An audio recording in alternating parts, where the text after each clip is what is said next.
Hola amigos, ¿cómo les va? ¿Qué tal? Hoy estamos día miércoles 3 de mayo del 2017. Bueno, nos estamos reencontrando también después de algún tiempo, siempre aquí a través de HCM Radio TV. Recuerden nuestra página web, la www.hcmradiotv.pe. Estamos a través del Facebook también, en el fanpage HCM Radio TV. Allí usted puede encontrarnos, puede alcanzarnos comentarios, sugerencias acerca del programa y de algunos temas que sean de su interés.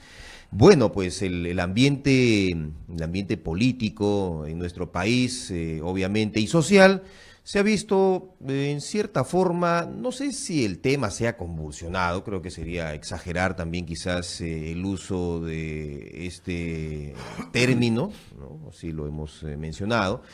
En primer lugar, lo que ha sido hace algunos días, el 1 de mayo, y la aparición nuevamente o reaparición del Movadef, este brazo político de Sendero Luminoso, que es como se le ha denominado. Eso por un lado. De otro lado también están las investigaciones, la intención de reabrir el caso Madre Mía. Incluso se está planteando desde el Congreso de la República denunciar constitucionalmente al expresidente Ollanta Humala por este caso ante la Subcomisión de Acusaciones Constitucionales del Congreso. Esa es una de las propuestas que ha hecho llegar uno de los parlamentarios del partido aprista.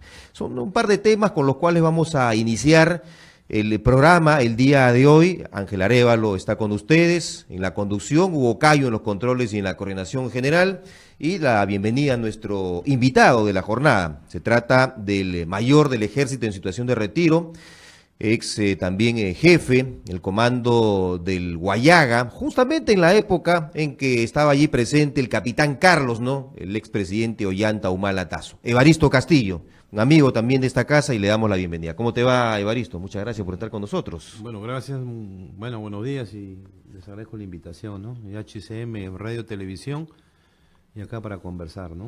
Así es. A ver, ¿hay méritos o no para seguir escarbando en el caso Madre Mía? Cuéntanos un poco de la experiencia en el tiempo que estuviste también en la zona. Yo creo que el tema es la verdad, ¿no? He escuchado a muchos historiadores decir de que la historia del Perú está plagada de mentiras, de traición y de corrupción. Y esos términos yo lo comparto. Yo creo que aquel peruano que haya extraído algo de su tiempo valioso, ¿no? Porque acá en el Perú se sobrevive, no se vive, pero ha tenido ese pequeño espacio para generar el buen hábito de la lectura, puede concluir en lo mismo, ¿no? En muchos pasajes de la historia nacional, desde que se inicia la vida de la República, ¿no? Pasando por guerras internas, pasando por guerras con los vecinos, no muy lejos el tema de Falso Paquicha, el tema del Alto Cenepa, hemos sido objetos de traición, corrupción y de mentiras, ¿no? Hemos inventado héroes que nunca existieron, estamos llenos y plagados de monumentos que habría que volarlos en pedazos, ¿no? Y habría que reescribir la historia del Perú. Entonces ahora nosotros somos protagonistas, ya no estamos leyendo la historia. Somos protagonistas de la historia que van a leer nuestros nietos y nuestros bisnietos. Entonces tenemos el deber moral, ético, cueste lo que nos cueste, de que esos libros que se leerán en el 3020 no estén llenos de mentiras. Bueno, tú sabes que la historia, ya que estás mencionando el tema, para luego retomar también la pregunta planteada, la historia está plagada pues de medias verdades y de relatos que han sido escritos por los protagonistas en ese momento de acuerdo a sus propios intereses, para que en función de los mismos se haga pues una interpretación de las cosas que realmente no ocurrieron en muchos casos, ¿no? Bueno, ejemplos hay en cantidad, pero bueno, sería irnos por las ramas y desviarnos un poco del punto central. Claro, decirle medias verdades y grandes mentiras. Entonces, el tema que usted me está preguntando es cierto. Acá lo que se puede decir, y yo lo puedo afirmar, ¿no? Es la verdad. El tema legal, la legalidad, que fue o no fue cosa juzgada, y eso son cosas en un país como el nuestro, tan joven, y con tantos problemas sociales, yo creo que eso es accesorio. En las sociedades como la nuestra, lo principal es la verdad. ¿Qué debo entender entonces por lo que está diciendo? ¿No vale la pena reabrir este caso? Al contrario, yo pienso que hay que reabrir este caso urgente y que el Ministerio Público debe ya pronunciarse y no hacer de legalismos una larga, tenue y tediosa discusión. Ya está claro. Bueno, ¿no? sirve más bien para la comidilla política, ¿no? Bueno, sí, pues para distraernos un poco el estómago, ¿no? Distraernos los bolsillos, pero la verdad es la verdad. Entonces, ¿por qué debe reabrirse? Por varias cosas. El término pues, usando un poco de términos jurídicos, ¿no? Una sentencia que se basa en cosas fraudulentas perdió su valor. Punto. Si algo se afirma en base a mentiras, se acabó, punto. Hay que reabrirlo. No hay mucho que discutir, ¿no?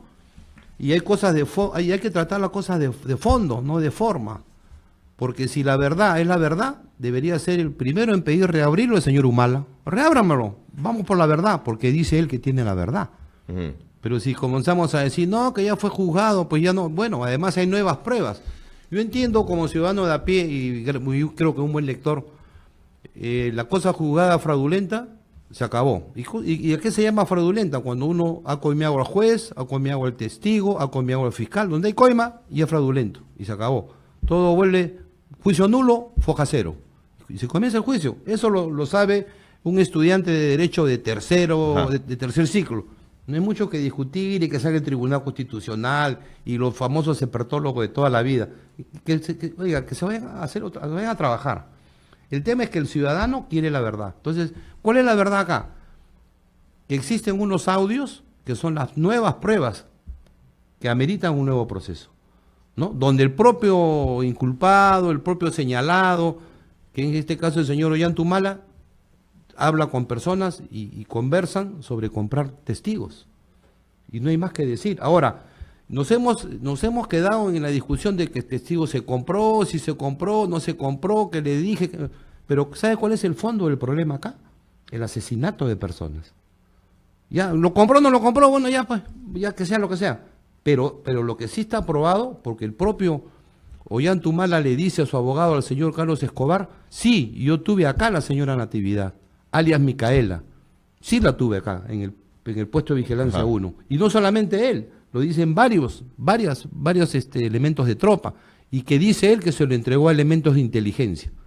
Lo real es que esa señora desapareció. Ahora, no queda ninguna duda de que el capitán Carlos es Ollanta Humala. Sí, y ya no queda ninguna duda, por eso que él mismo va al juicio, porque hubiera comenzado por decir, ese no soy yo. Él va a un juicio donde dicen que él es Carlos y él lo acepta.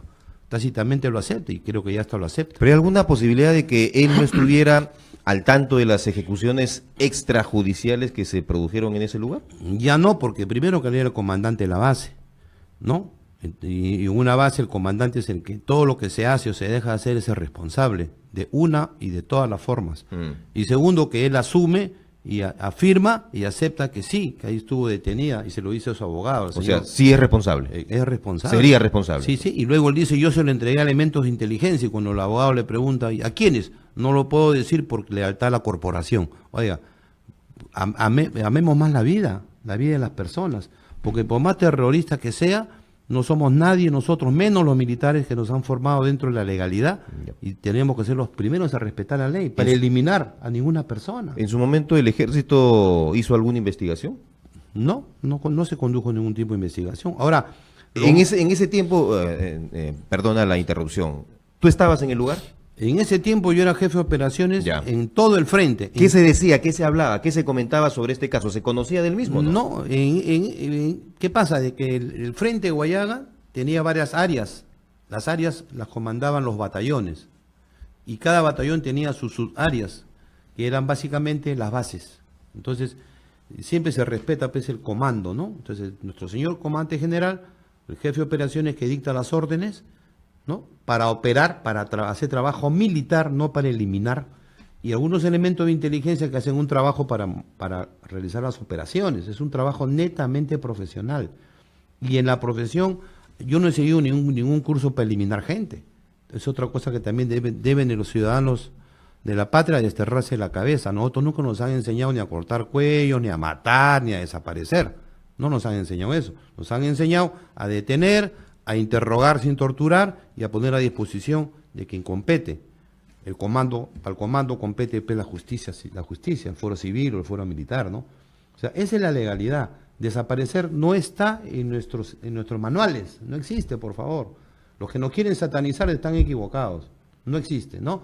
Pero sí han habido elementos, y yo diría que ha habido excesos, muchos excesos, no digamos casos aislados, porque también es otro cliché que hay que desterrarlo de este problema. Han habido muchos casos por investigar. Y eso no es ir contra mis compañeros, eso es dignificar mi profesión y dignificar mi institución. Entonces, nosotros hemos ganado conflictos sin asesinar a nadie. ¿Ollanta Humala es un demérito para el ejército? Yo creo que él tiene que demostrar, ¿no?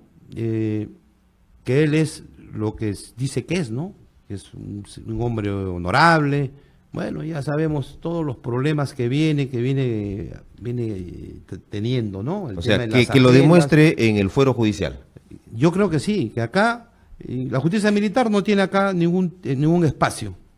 La competencia es civil, porque el asesinato es un delito común y aún de lesa humanidad. No se puede pasar por alto esto. Ahora, yo creo que el Perú no... ¿Tanto tiempo eso genera suspicacia para que aparezcan recién esos audios? Bueno, eso demuestra que una vez nuestro presidente Kuczynski dijo que tenemos un Estado corrupto, por eso que no quería declarar en emergencia, ¿no? Porque se iban a robar la plata que era para reconstruir. Ahora esos audios no se conocían pues en el tiempo pero ahora yo creo que... de las pasadas elecciones, cuando resultó electo presidente Ollanta Humala. Pero esto nos demostraría que no tenemos no solamente un Estado corrupto, como dijo nuestro presidente, sino tenemos un Estado mafioso, porque es una mafia. Porque si yo tengo acá una transcripción y está ahí el fiscal encargado, la policía, el juez, y nadie vio durante 6 años, entonces estamos hablando de una mafia organizada que esconde lo que tiene que esconder y que lo saca cuando tiene que sacarlo. Entonces habría ahí que... O sea, que estratégicamente en un momento oportuno, que les conviene. Claro, y además aparte que les conviene... Porque mira, tenemos el caso Odebrecht, ¿no? Y aparecieron las famosas siglas AG, que no sabemos de quién será exactamente. Han habido muchas teorías sobre el particular y salta el tema de madre mía nuevamente. Por eso que nuestros problemas, nosotros como sociedad estamos en la obligación moral de tratarlos de fondo, no de forma. Ya AG, bueno, ya sabemos cómo nos han saqueado. Ahora otra cosa importante, ¿no? Ahora, pero llevar esto a juicio va a hacer que se pueda convertir en un circo adicionalmente. Yo creo que no hay mucho circo que hacer ahí, ¿no? No hay mucho circo. Yo creo otro tema también que todo es complejo, las cosas no son complejas. Ahí está el hermano mismo, el señor Ávila, que dice que a él lo torturaron, que a su hermano y a su cuñado lo desaparecieron y luego él se vende. Porque se supone que ahí se estaba luchando contra el terrorismo, ¿no? Así es. Se supone, eso era, ¿no? Bajo la ley de la República. Ya, correcto. Entonces, para concluir el tema, Evaristo, Ollanta Humala debería de presentarse, ¿no? Ante el juez del caso, del juez que va a llevar el caso en sí y resolver el asunto para que se encuentre la verdad, si es que se encuentra alguna en particular, ¿no? Ya, ese es un punto. Y ya que estamos hablando de la lucha contra el terrorismo, hace unos días ha vuelto a reaparecer Movadef, ¿no? A través de una marcha que fue convocada con motivo del 1 de mayo, ¿no? Convocada por la CGTP. Se habla nuevamente de la famosa apología al terrorismo, porque se mencionaba el nombre de Abimael Guzmán y también de algunos otros personajes que obviamente han sustentado el comunismo en nuestro país, que es el que invocaba Sendero Luminoso en su momento también. A ver, ¿ha habido o no ha habido apología al terrorismo? Yo quisiera, para terminar el tema de Humala, es que él ha sido presidente del Perú. Y nuestros presidentes deben de ser nuestros paradigmas. Así es. En las grandes naciones, en los grandes imperios, y Perú fue un imperio y tenemos que creernos que estamos destinados a ser un gran imperio, el presidente tiene que ser el paradigma. Todos debemos querer ser como el presidente. Honorables, honestos, intelectuales, preocupados, trabajadores. Pero acá pasa al revés, nadie quiere ser como el presidente. Tenemos un montón de presidentes que son los nuevos millonarios del Perú con fondos públicos, ¿no? Eso que quede claro. Ya, correcto. El tema del Movadef es consecuencia de lo que estamos hablando. Si se saquean los fondos públicos, si va a un hospital y no tiene ni para una inyección, si la policía, el hospital de policía se cae a pedazos, si uno ve la pobreza espantosa, los horarios de trabajo para los chicos de 10, 12 horas por 800 soles al mes, ¿cómo no va a haber Movadef? Claro que tienen que haber varios Movadef. Entonces, Movadef es consecuencia de que sus métodos están vedados y yo los condeno esos métodos. Yo no soy proterrorista, jamás lo seré. Pero a veces caemos en radicalismo porque no podemos más, porque el Estado de Derecho, que es el que está obligado a proteger los derechos del ciudadano, no lo hace.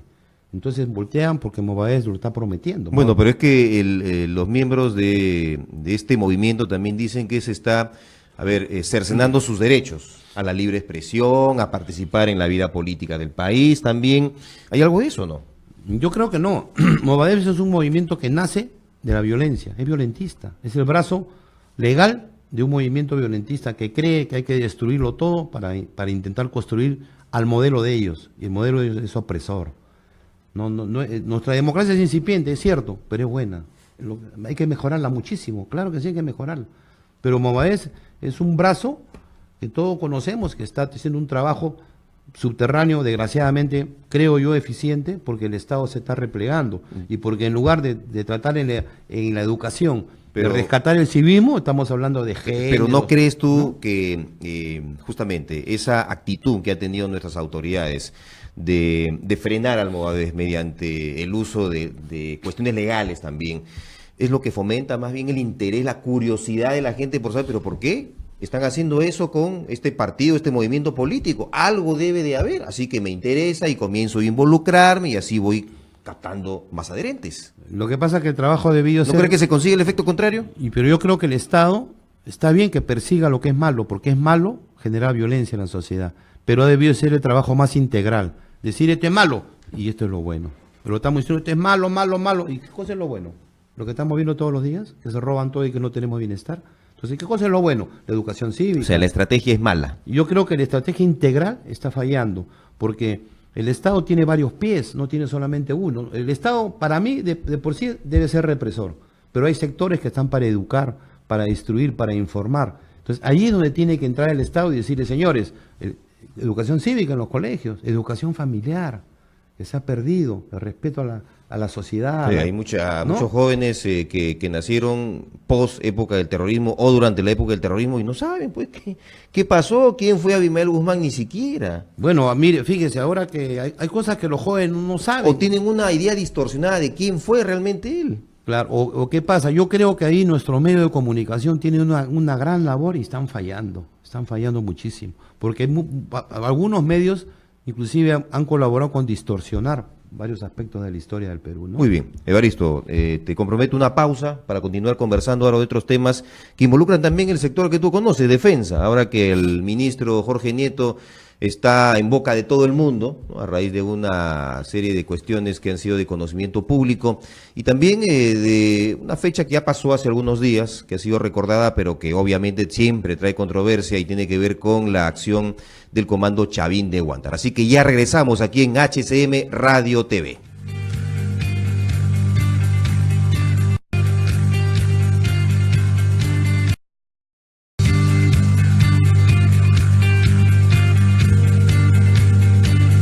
Bien amigos, regresamos a este último bloque del programa. Está con nosotros Evaristo Castillo, ex mayor en retiro del ejército peruano y ex jefe de operaciones del Huallaga. ¿En qué temporada, en qué época estuviste en el Huallaga, Evaristo? 1991 y 1992. Justamente la época pues del capitán Carlos, ¿no? Y época creo que los 91, 92, 93 han sido los picos más altos del tema del narcotráfico, sí, infiltrados, ¿no?, en las Fuerzas Armadas.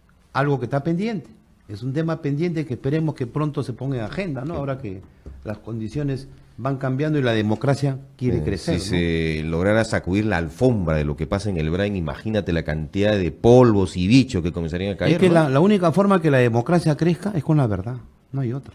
Porque luego la mentira se llega a descubrir de todas maneras. Los intereses económicos que hay detrás de todo esto también, quiénes son los verdaderos operadores, quiénes son los que manejan los hilos de la gente que se encuentra en ese lugar, pues, bueno, son a prueba pues de tijeras, ¿no? Y de cualquier tipo de roturas. Pero la verdad siempre llega. Yo tengo esperanza de que la verdad siempre llega, por una u otra parte aparece. Bueno, pero tendrá que pasar de repente algunas generaciones para conocer la verdad cuando muchos documentos dejen de ser secretos. No creo tanto. Bueno, hay que ser optimistas siempre, de todas maneras, para cambiar este país, ¿no? ¿Qué te parece lo que está sucediendo con el ministro de Defensa, el señor Jorge Nieto? ¿Le están, hablando de alfombra, le están jalando la alfombra o no? Yo creo que el tema nace con el desastre, ¿no? Los desastres naturales que desgraciadamente hemos sufrido. Él ha tenido un buen desempeño. De manera inclemente, él ha sido un personaje que ha sabido llegar en el momento preciso, al lugar preciso, ha dado mucha ayuda a mucha gente. No lo conozco, pero entiendo que es un hombre muy noble. ¿Qué ha generado? ¿Recelos? ¿Envidias? Yo creo que ha generado recelos porque ¿Mala fe? porque aparte de su presencia ha sido eficiente su trabajo. Bueno, la Fuerza Armada donde va es eficiente, ¿no? Siempre seremos eficientes los militares. Estén quien estén, porque somos una organización que sostiene la patria. Eso no nos lo va a quitar nadie, ¿no? Yo soy orgulloso de ser militar, porque no fui, sigo siendo militar. El día que me muera llegaré al cielo de militar, ¿no? Porque la organización, la mística, son cosas que no se pueden suplantar, ¿no? Eso, si en un hogar usted siembra orden, disciplina, mística, va a ser un gran hogar. Si no lo tiene, no vale para nada. Es igual la patria, igual cualquier sitio. Y eso yo creo que lo ha captado muy bien el ministro Jorge Nieto, ¿no? Lo único malo que apellida Montesinos. Pero bueno, no, apellidos sé que no tiene que hacer nada, ¿no? Entonces, pero su labor ha sido muy buena, su labor, ¿no? Tengo entendido que él no comprende mucho cómo funcionamos los militares porque su padre fue un militar, conozco que es un militar honorable, pero para conocer pues al hijo por dentro hay que estar adentro, ¿no? Porque las Fuerzas Armadas tienen muchas virtudes, ¿no? Muy poquitos quizás defectos propios de los hombres, no de la institución. Entonces él ha sabido llegar, ha sabido hacer un gran papel, entonces han comenzado a tratar de debilitarlo. Pero acá sucede algo que debe él entender, ¿no? El jefe del sector es él, es el responsable del sector, es el que nos tiene que responder a los peruanos por nuestro sector defensa. Y todo lo que él vea de malo, pues tiene que sacarlo. ¿Te está demorando en dar respuestas sobre lo sucedido con su secretaria general? Bueno, ese es un tema que entre bambalinas se trata, ¿no? Y que yo creo que sería poco serio que yo afirme algo acá que no sé, ¿no? Lo que se dice, lo que se escucha. Me refiero yo. Su respuesta debería ser rápida y no simplemente decir estos temas no los voy a tratar en público, porque eso lo que hace es alimentar las suspicacias de que algo puede estar ocurriendo. Pero tengo entendido que él ya ordenó que abran una investigación. Sí. Y por lo tanto, pero debería ser una investigación sumaria. Sí, yo creo que la va a ser sumaria. Además, hay que tener en cuenta dos cosas, ¿no? Primero, que es una dama, que es importante tratar a nuestras damas peruanas con mucho cariño. Bueno, está bien, pero segundo, es funcionaria pública también, ¿no? Y segundo, que es una funcionaria pública, ¿no? Y tercero, que sabemos que hay intereses ahí creados. Lo que pasa que yo creo que él ha tenido que poner orden en todo su aparato. Cuando él llegó, mirar y decir, bueno, ¿a quiénes tengo acá? Porque ahí hay gente de vieja data con viejas mañas. Bueno, lo que ha dicho él, ¿no? Hay mafias, hay gente que está medrando de ministerios anteriores justamente para, generar intereses propios. Mire, si se mira... Decirlo eso por parte de un alto funcionario y sobre todo del sector defensa no es delicado. Quizás no sea la forma de haberlo dicho, ha sido excesivamente, sincero. Yo creo que la gente le está pidiendo pruebas. Yo creo que si él lo ha dicho es porque luego va a pasar a la acción. Él ha dicho, hay esto, definitivamente lo tiene identificado. Porque eso lo que está haciendo es generarle rencillas con sus otros colegas en el resto del portafolios. Bueno, es su sector, él es responsable de su sector y los demás portafolios cada quien es responsable, ¿no? No, pero es que él ha dicho en ministerios pasados. Claro, él se refiere a ministros que han estado en su sector y han ido dejando cola, ¿no? Entonces, él tiene que hacer limpieza de su sector y entregarnos un sector nuevo. Fíjese, y seguir muy lejos, si uno mira la caja de pensión militar policial, un alto cargo, por no decir el más alto cargo, estuvo en la época de Montesinos denunciado por corrupción y lo han premiado. Porque cuando estuvo Montesinos tenía un cargo medio, pero fue, al parecer, uno de los grandes investigados. Han pasado los años, se han reciclado y es uno de los altos, si no el más alto cargo. Entonces, son cosas que no se pueden permitir. Entonces, y eso es una responsabilidad de él, del ministro. Y también yo creo que le está faltando una política reivindicativa. Habemos oficiales, ¿no?, que hemos hecho mucho, hemos sacrificado todo por nuestra patria, todo por nuestra institución. Pero no tiene mucho tiempo todavía también en el cargo. No tiene mucho tiempo. Yo creo que es cuestión de que él tenga asesores que sepan transmitirle qué es lo que quieren qué queremos los soldados de a pie. Porque, por ejemplo, no es posible que todos aquellos oficiales que hoy en día están retirados sean objeto hasta de maltrato. ¿Por qué maltratar a un oficial o a un personal militar en general, técnicos y oficiales también, inclusive tropas, que han dado lauros a la institución, que hemos vencido la subversión? Sin embargo, tenemos pensiones que son de hambre, ¿no? No se le puede pagar a un hombre a un minusválido o a alguien que ha dado toda su vida esos sueldos. Entonces, yo creo que, por eso cuando yo he escuchado decir que este gobierno no tiene una política reivindicativa, me parece injusto. Mira, ¿qué hablas de eso, no? Hace poco, yo sé que no tiene que ver con el sector defensa, sino con el interior, pero se ha publicado un video en las redes sociales en donde a un policía que ha sido víctima de un atropello se le lleva al hospital de la policía y el médico que está de turno no quiere atenderlo porque el hombre no estaba sangrando. ¿Ah? Mira, es increíble. Cosas como esas suceden dentro de la propia institución, en este caso policial. Y lo que pasa también en el hospital militar es terrible, ¿no? Y más aún, todas las de las pensiones. Si ese problema lo tienen quienes han servido con el uniforme, peor es todavía para el personal civil, que ha servido también en las Fuerzas Armadas. También. Sí.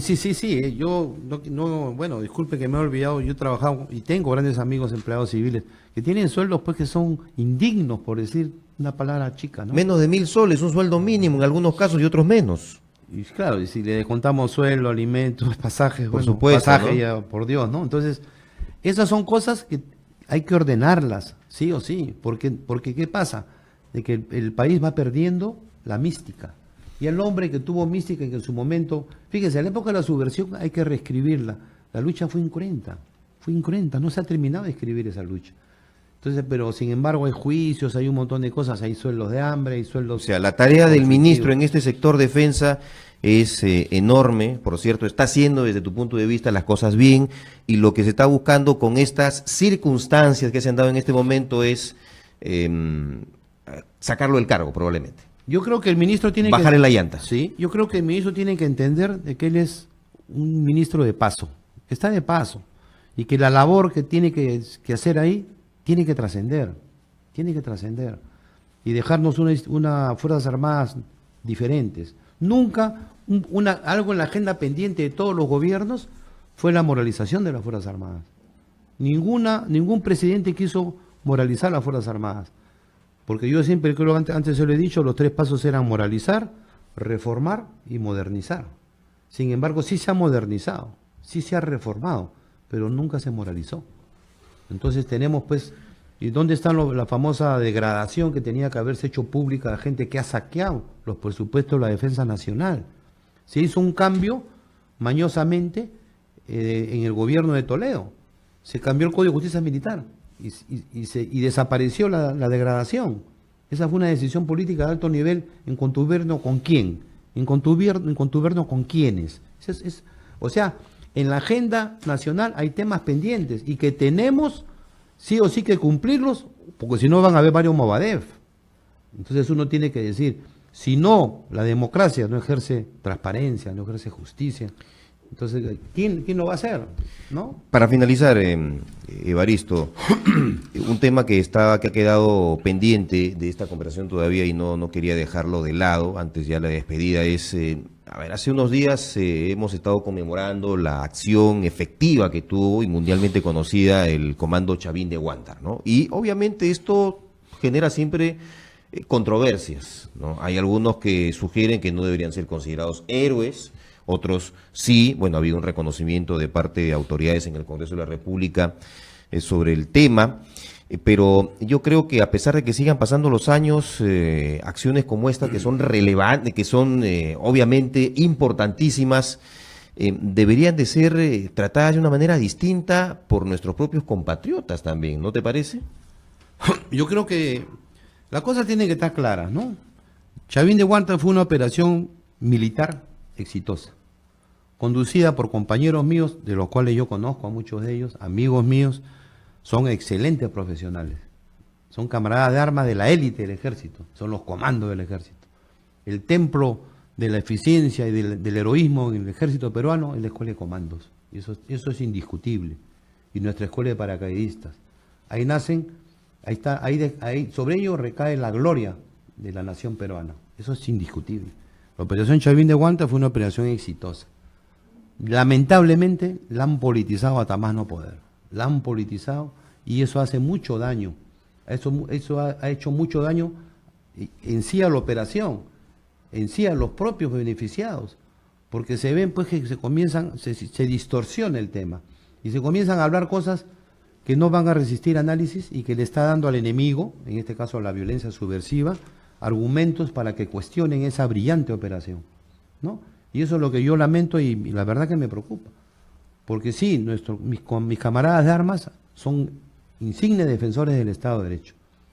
Pero yo creo que así como esta operación es motivo de estudio en el mundo, yo no creo que haya una operación en el mundo donde se hayan nombrado 146 héroes de un plumazo. No existe, ni los 300, ¿no? Entonces, eso hace daño, por ejemplo. Después de hablar cosas que estaba artillada, ¿no? Artillada la embajada, que no es cierto. Cuando está artillada una instalación militar, pues si acá revienta un cohete, vuela todo. Sin embargo, la operación comenzó con voladuras. Entonces, comienza a generar una serie de cuestionamientos que expertos en temas militares podemos comenzar a decir, oye, ¿qué pasa? No distorsionen. Entonces, y terminan, estoy escuchando ahí de que, bueno, quieren hacer héroes, no sé, a todo el mundo, ya no, hasta los rehenes lo quieren hacer héroes, ¿no? Entonces, comienza el manoseo. Y algo que yo creo que es grave y que deberíamos estudiar. Yo quisiera estudiar, que estudiemos cómo es que llegamos a tener una embajada que tenía un evento social en la embajada porque era la embajada del presidente. Sí. El Japón era la embajada del presidente, donde hubieron 800 invitados. Entonces, si contamos a los elementos de seguridad que desplazaron a esos invitados, estamos hablando de más de 1000. ¿Cómo es que se tomó? La embajada fue tomada por 14, yo les llamo pelagatos, ¿no? Porque de los 14, 12 jugaban fulbito, 12 eran niñas menores de 16 años. ¿Cómo es que se llegó a esa situación? Que alguien nos explique. La operación militar no está en cuestión. Digno ejemplo a seguir. O sea, ¿por qué se produjo la toma de rehenes? Vamos aprendiendo. Entonces tenemos que aprender de los hechos. Y luego, por ejemplo, otra cosa que cuestiona... Se estuvo con la guardia baja, pues, ¿no? Otra cosa que cuestiona... Grave error. ¿Quién fue el que al final planeó la operación? ¿Kenji? ¿Montesinos? ¿Fujimori? Porque si no, por extensión, habría que condecorarlos. Entonces, todo eso se distorsiona. ¿Por qué? Porque se ha politizado. Despoliticemos la operación más brillante, ¿no?, de comandos de América Latina. Y gloria a mis camaradas de armas y que tienen todo. Otra cosa que también ¿cómo se llegó a politizar tanto? Que se asciende al grado inmediato superior a oficiales que tenían 3 meses en el grado. Le pongo un ejemplo. Algún oficial que había ascendido al grado de comandante en enero, en abril de la operación, y lo ascienden a coronel. Entonces, desgraciadamente, 5 años se saltan de formación profesional. Y ese señor llega a ser coronel, pero nunca fue comandante de batallón, nunca hizo un miembro de Estado Mayor, no hizo un curso de especialidad. O sea, se soplaron todo el procedimiento. Los cercenamos, ¿no? Los cercenamos profesionalmente también. Entonces, no es así. Las instituciones militares no pueden politizarse, tienen que ser serias. No somos partidos políticos de nadie, somos el brazo de la nación peruana. Y después, yo creo que el tema de Movadef y es un tema que nos tiene que interesar y tratarlo, bueno, de otra forma, ¿no? Muy bien, Evaristo Castillo, muchas gracias por estar con nosotros. Tengo entendido que estás proyectándote políticamente para las próximas elecciones del 2018 y el 2021. Bueno, yo creo que todavía es muy pronto. Todavía. Es muy pronto pensar. ¿Será motivo para hablar más adelante? Sí, es muy pronto pensar en aquello. Bueno, hay conversaciones, yo creo acercamientos previos. Sí, pero yo creo que lo más importante es amar a Perú y trabajar por Perú. Además, de acuerdo. Mi generación yo creo que está de salida, algo que dejar a los muchachos, ¿no? Todo lo hacemos como usted, por ejemplo, señor Ángel. De nuestra tribuna también, así. Sí. Evaristo, gracias. Muy bien, muy amable. Con nosotros aquí. Muchas gracias. Muy gentil también. Gracias por la atención. Nuestros amigos los convocamos nuevamente para estar aquí con nosotros el próximo día viernes, así a esta hora, desde las 10 de la mañana. Estaremos conversando también con los actores de la política nacional en nuestro país. Por el día de hoy, muchas gracias. Han sido muy gentiles por estar con nosotros aquí en HCM Radio TV. Ángel Arévalo se despide cordialmente. Les deseo un buen miércoles en compañía también de Hugo Cayo en los controles y en la coordinación general. Así que, permiso.